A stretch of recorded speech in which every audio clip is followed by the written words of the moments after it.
नमस्कार, मैं हूं पूजा। उत्तर प्रदेश की खबरों में आज आपका स्वागत है। आज है 23 जनवरी, दिन गुरुवार। खबरों की ओर बढ़ने से पहले एक नजर सुर्खियों पर।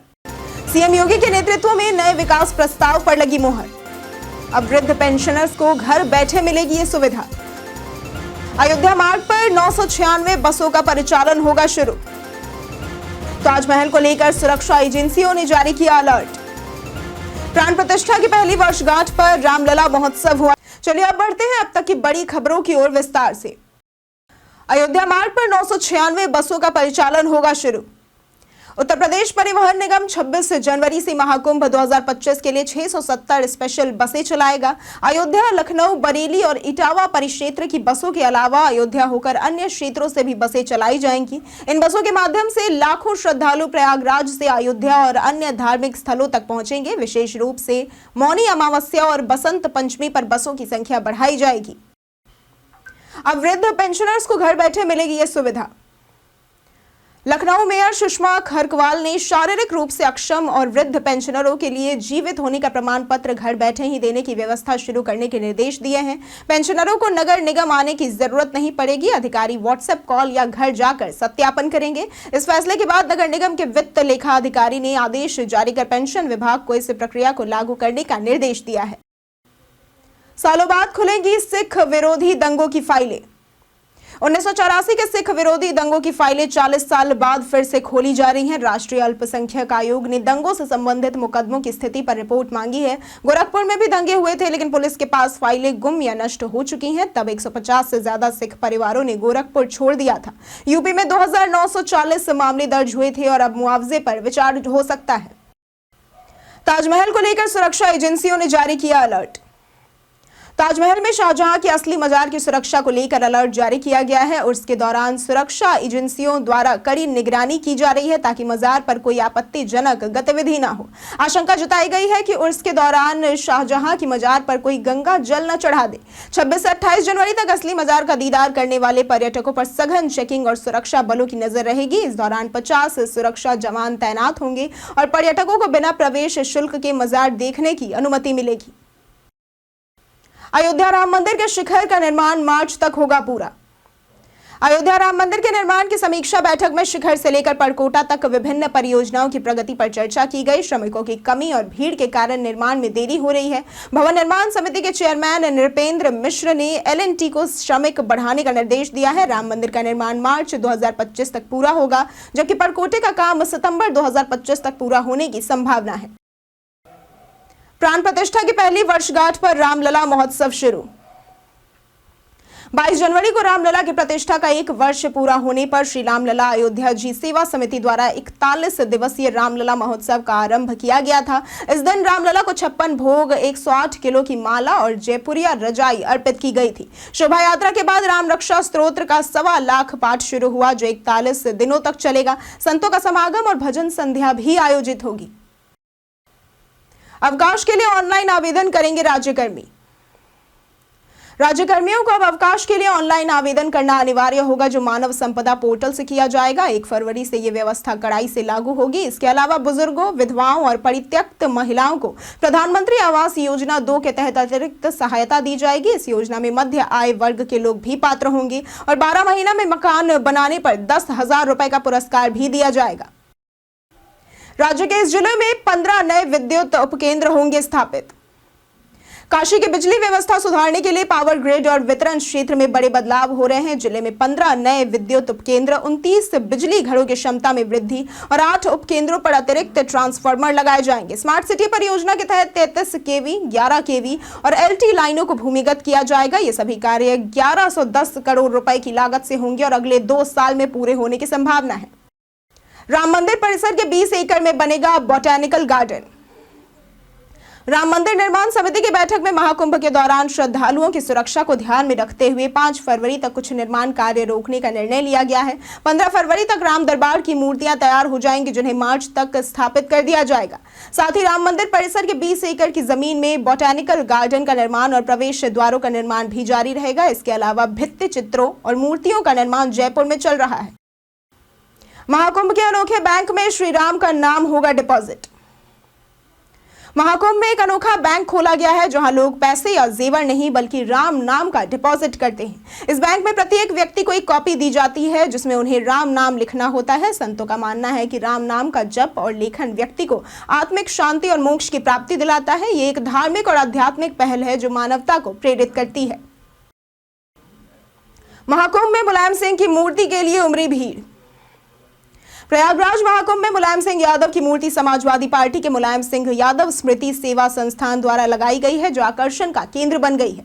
सपा के कार्यकर्ता और समर्थक मूर्ति के पास पूजा करने पहुंच रहे हैं। कुछ संतों ने इसका विरोध किया जबकि अन्य संतों ने इसका समर्थन भी किया है।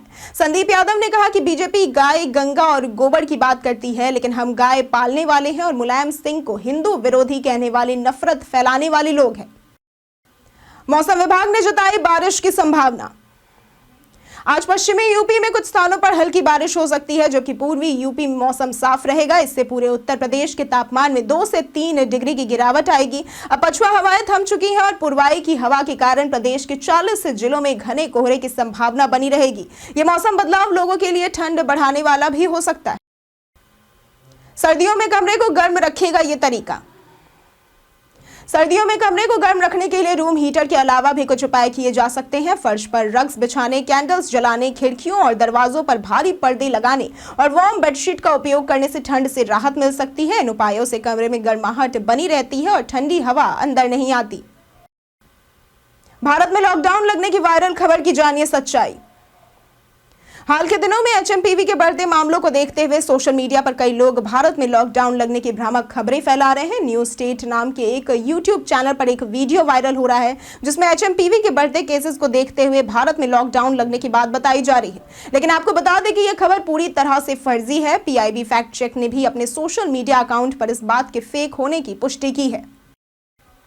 सरकार ने लॉन्च किया ऐप, साइबर ठगी की शिकायत करना अब होगा आसान। संचार मंत्री ज्योतिरादित्य सिंधिया ने संचार साथी ऐप लॉन्च किया है जिससे ग्राहक मोबाइल चोरी, साइबर ठगी, अनधिकृत कनेक्शन और संदिग्ध कॉल, एसएमएस की शिकायत कर सकते हैं।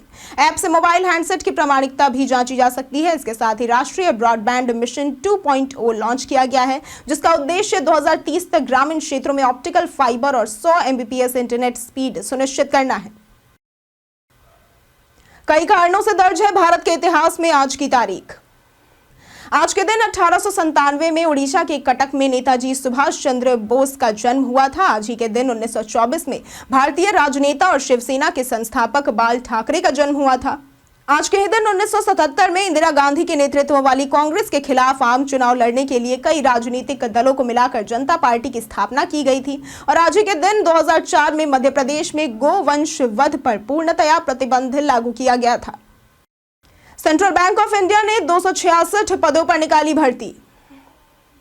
सेंट्रल बैंक ऑफ इंडिया ने जूनियर मैनेजमेंट ग्रेड 1 के पदों पर भर्ती निकाली। सेंट्रल बैंक ऑफ इंडिया ने जूनियर मैनेजमेंट ग्रेड 1 के पदों पर भर्ती निकाली है। यह भर्ती कुल 266 पदों के लिए है। आवेदन प्रक्रिया शुरू है और आवेदन करने की अंतिम तारीख 9 फरवरी है।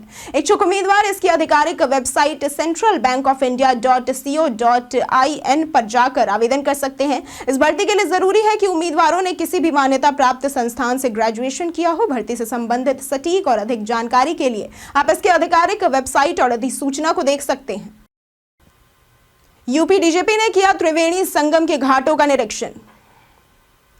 यूपी डीजीपी प्रशांत कुमार ने बुधवार को महाकुंभ में संगम स्नान किया और खुद मोटर बोट चलाई। उन्होंने सुरक्षा व्यवस्था की समीक्षा की और कहा कि इस बार महाकुंभ में 45 से 50 करोड़ श्रद्धालुओं की सुरक्षा के लिए तैयारियां की गई है। क्राउड मैनेजमेंट पर काम चल रहा है। खासकर मुख्य स्नान के दिन भीड़ को नियंत्रित करने के लिए प्रयास किए जा रहे हैं। महाकुंभ में परेशान मोनालिसा ने सीएम योगी से लगाई गुहार। महाकुंभ में माला बेचने आई मोनालिसा भोसले सोशल मीडिया पर सनसनी बन गई है। वो अपनी बढ़ती लोकप्रियता से परेशान होकर उन्होंने मुख्यमंत्री योगी आदित्यनाथ से मदद की गुहार लगाई है। 16 वर्षीय मोनालिसा को लोग पहचान कर परेशान कर रहे हैं जिससे वो शिविर में कैद हो गई है और वो अपना काम नहीं कर पा रही है। सोशल मीडिया पर लोकप्रियता बढ़ रही है और विदेशों में भी उनकी खबरें छाई हुई हैं। रेलवे ट्रेनों के मार्ग में बदलाव और निरस्तीकरण। रेलवे प्रशासन ने समस्तीपुर मंडल की करपुरा नरकटियागंज खंड पर प्री नॉन इंटरलॉक और नॉन इंटरलॉक कार्य के कारण 27 से 29 जनवरी तक लखनऊ से होकर गुजरने वाली 9 ट्रेनों के मार्गों में बदलाव किया है। इसके साथ ही 4 गाड़ियां 28 जनवरी से 28 फरवरी तक निरस्त रहेंगी, जिनमें बरौनी नई दिल्ली एक्सप्रेस, दरभंगा नई दिल्ली एक्सप्रेस शामिल है। 27 और 28 जनवरी को कुछ ट्रेनों का मार्ग मुजफ्फरपुर, सीतामढ़ी, रक्सौल, सिकटा, नरकटियागंज से होकर चलेगा। आईसीसी ने जर्सी पर बढ़ते विवाद के बीच बताया नियम। चैंपियंस ट्रॉफी 2025 पाकिस्तान और दुबई में हाइब्रिड मॉडल के तहत आयोजित होगी। भारतीय टीम 20 फरवरी को बांग्लादेश के खिलाफ मैच खेलेगी। बीसीसीआई ने भारतीय टीम की जर्सी पर पाकिस्तान का नाम न छपवाने का विरोध किया है, लेकिन आईसीसी के नियमों के अनुसार सभी टीमों को जर्सी पर मेजबान टीम का नाम लगाना जरूरी है, अन्यथा सख्त एक्शन लिया जा सकता है। सीएम योगी के नेतृत्व में नए विकास प्रस्ताव पर मुहर। उत्तर प्रदेश के मुख्यमंत्री योगी आदित्यनाथ की अध्यक्षता में महाकुंभ के दौरान कैबिनेट बैठक में कई महत्वपूर्ण घोषणाएं की गई। 3 नए मेडिकल कॉलेज बागपत, कासगंज और हाथरस में खोले जाएंगे। प्रयागराज, वाराणसी और आगरा नगर निगम के लिए ब्रॉड जारी होंगे। बुंदेलखंड व गंगा एक्सप्रेसवे को जोड़ने के प्रस्ताव को मंजूरी मिली है। साथ ही नए पुल, सिग्नेचर ब्रिज और विभिन्न एक्सप्रेसवे विकास योजनाएं भी स्वीकृत की गई हैं। प्रयागराज में कैबिनेट बैठक पर अखिलेश की टिप्पणी। प्रयागराज में चल रहे महाकुंभ के दौरान मुख्यमंत्री योगी आदित्यनाथ अपनी पूरी कैबिनेट बैठक के बाद सभी मंत्री संगम में स्नान किया। सपा अध्यक्ष अखिलेश यादव का कहना है कि कुंभ और प्रयागराज वो स्थान नहीं है जहां पर राजनीतिक कार्यक्रम और फैसले लिए जाए। कैबिनेट राजनीतिक है और कुंभ के स्थान पर कैबिनेट बैठक करना राजनीतिक है। वे राजनीतिक संदेश देना चाहते हैं। मथुरा मस्जिद विवाद पर सुप्रीम कोर्ट का आदेश। मथुरा में शाही ईदगाह मस्जिद से संबंधित विवाद पर सुप्रीम कोर्ट ने इलाहाबाद हाई कोर्ट के आदेश पर 22 जनवरी 2025 तक अंतरिम रोक को और बढ़ा दिया है। मस्जिद को लेकर हिंदू पक्ष का दावा है कि यह स्थल भगवान श्री कृष्ण के जन्म स्थान पर बना मंदिर था। 1968 का समझौता धोखाधड़ी से किया गया था। सुप्रीम कोर्ट ने इस मामले पर अगली सुनवाई अप्रैल 2025 में तय की है। इसरो ने महाकुंभ के उपग्रह से तस्वीरें जारी की। महाकुंभ मेला प्रयागराज में 13 जनवरी से 26 फरवरी तक आयोजित हो रहा है और इसरो ने उपग्रहों से इसकी तस्वीरें जारी की हैं। टेंट सिटी, पांटून पुल, संगम और नए शिवालय पार्क के निर्माण को देखा जा सकता है। इसरो ने आधुनिक उपग्रहों जैसे कि EOS-04 और रडार सेंट का उपयोग किया है, जो बादलों के बीच से भी स्पष्ट तस्वीरें ले सकते हैं। आज के लिए फिलहाल इतना ही। जिन लोगों ने हमारे वीडियो को कल लाइक किया था उनके नाम हैं इंदु रस्तोगी, नित्यानंद राय, ब्रिजेश शर्मा, सुमाला रॉय, रंजीत कुमार यादव, संजय शुक्ला, श्याम सुंदर, शिव गोविंद श्रीवास्तव और कैलाश चंद। इसी के साथ बढ़ते हैं आज के सवाल की ओर। आज का सवाल है, आप पर्यावरण संरक्षण के लिए कौन कौन से कदम उठाते हैं? आप अपना जवाब हमें हमारे कमेंट सेक्शन में लिखकर जरूर बताएं। आज के लिए इतना ही। उत्तर प्रदेश की तमाम खबरों के साथ बने रहने के लिए देखते रहें डेली यूपी। और साथ ही अगर आप यूट्यूब चैनल पर देख रहे हैं तो चैनल को सब्सक्राइब करें और अगर आप फेसबुक पेज पर देख रहे हैं तो लाइक और फॉलो जरूर करें।